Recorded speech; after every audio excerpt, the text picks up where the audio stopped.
Hello mga kalongger. So good morning po mga kalongger. So another blessing mga kalongger. So magpapadeliver na naman tayong ibon sa San Rafael, Bulacan mga kalongger. So ready na po yung pinasuksok sa ating ibon. Ayan, nagre-ready na si Erwin. Ayan. Ready na po yung box para sa mga ibon na pa-deliver natin mga kalongger. So ito po yung mga ibon.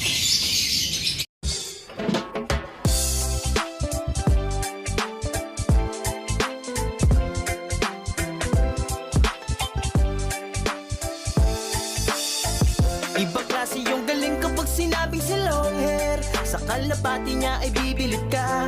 Swabe yung dating, ibong merong linyada. Mga linyadang hindi basta-basta, malayo na ang narating. Kinilusan di puro salita, kaya kilalang magaling. Sa Mabalac at Pampanga, long hair, di bilang sa kalang. Panigurado na mas bibilid ka. Long hair, di bilang sa kalang. Kinilusan di puro salita. Long hair, di bilang sa kalang. Mga galawang hindi basta-basta. Hello mga kalongger. So ito na po, ibabaksa ni Erwin yung ibon. Pakita mo yung ring. So pinasuksok po sa atin. So yung dalawang ring, pang MacArthur at saka ayan, BFRC. BFRC mga kalongger. Ayan, ikakahunan ni Erwin. So maraming salamat sa tiwala, Idol Tristan Ortega ng San Rafael, Bulacan.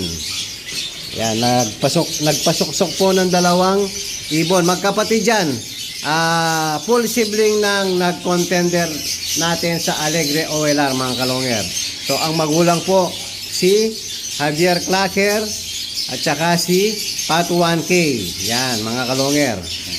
Ganda ng kulay oh. Yan, dahil may lahi silang Kuipers, naglalabas po ng mga ganyang kulay, mga opal. O yan, kagaya nito, mga ganyan din po ang kulay oh. Opal bar lang tong mga to. Ayan oh. Yan, ikakahuna ni Erwin. Oh, nakalak.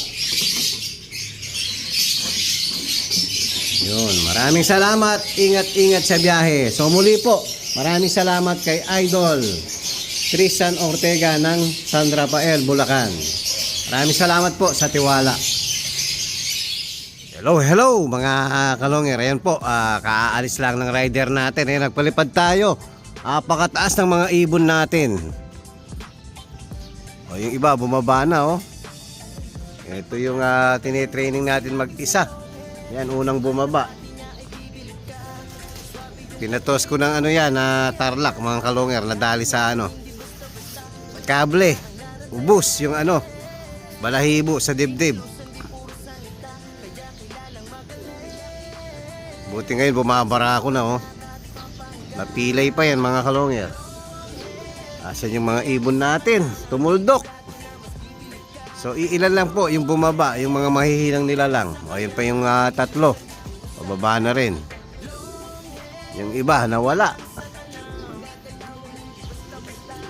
So abang-abang tayo sa mga tumuldok natin. Mukhang magtatagal ang liparan nila ngayon. Yan, pababa na yung dalawa.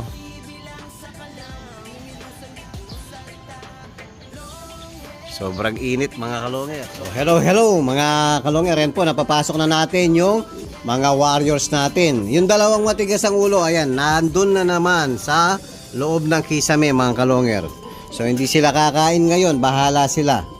Para madisiplinahan natin sila mga kalongger. So siyempre, papakainin na natin.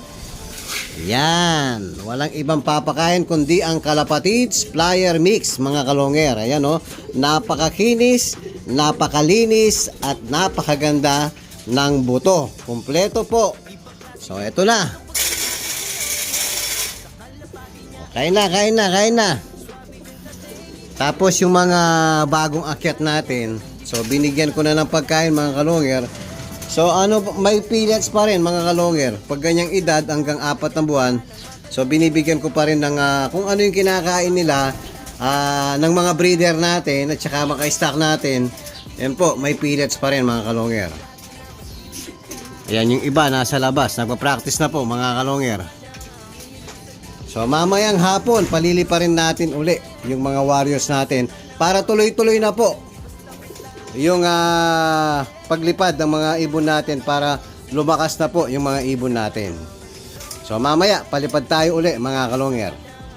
Hello mga kalonger, magandang hapon po. Yan, magpapalipad tayo uli ng mga warriors natin. Ayan, para tuloy-tuloy na po ang paglakas ng mga ano natin. Warriors. O, ready na. O, labas na. Labas na.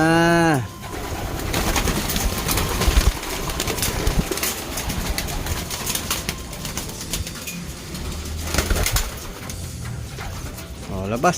Ilan na lang.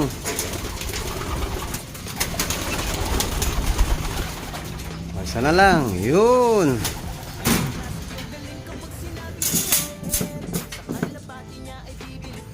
Silip tayo sa labas mga kalonger. Check natin ang mga magugulong warriors natin.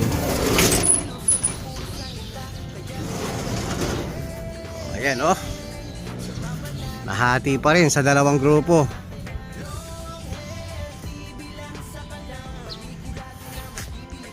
Ayan oh. Nagdalawang grupo yung mga warriors natin. Pero ayan, mataas na. So meron pa rin dalawang hindi lumipad. So bubugawin natin mga kalonger. O dapat lahat lilipad.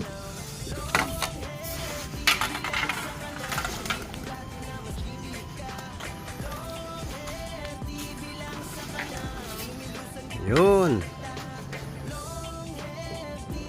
So check natin kung makakailan minuto yung mga warriors natin.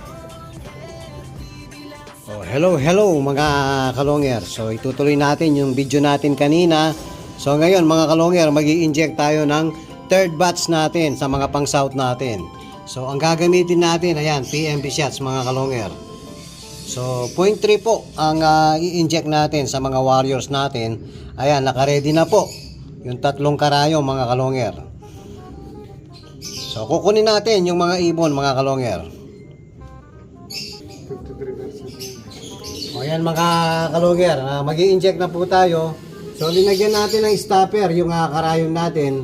So sa may pitso lang tayo mag-i-inject mga kalonger. So 0.3 po, ayan yung stopper. Para hindi na po tayo, hindi na natin kinokontrol yung karayom. Diretso inject na lang. So ito po mga kalonger, mag-i-inject na tayo. Sa pitso lang.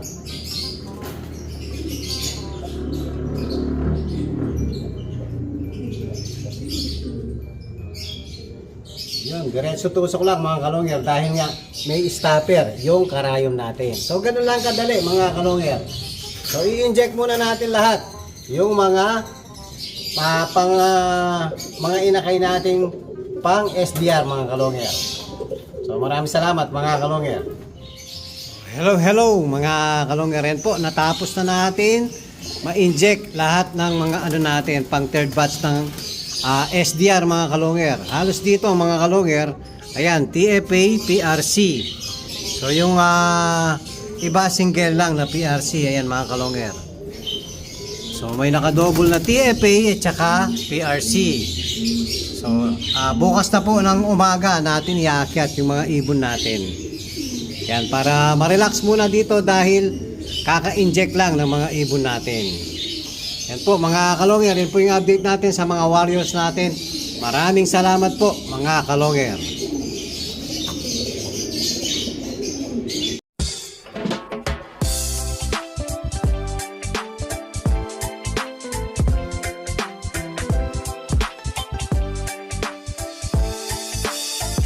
Ibang klase yung galing kapag sinabing si long hair. Sa kalapati niya ay bibilib ka. Swabe yung dating, ibong merong linyada. Mga linyadang hindi basta-basta, malayo na ang narating. Kinilusan di puro salita, kaya kilalang magaling. Sa Mabalak at Pampanga, long hair, TV lang sa kalam. Panigurado na mas bibilib ka.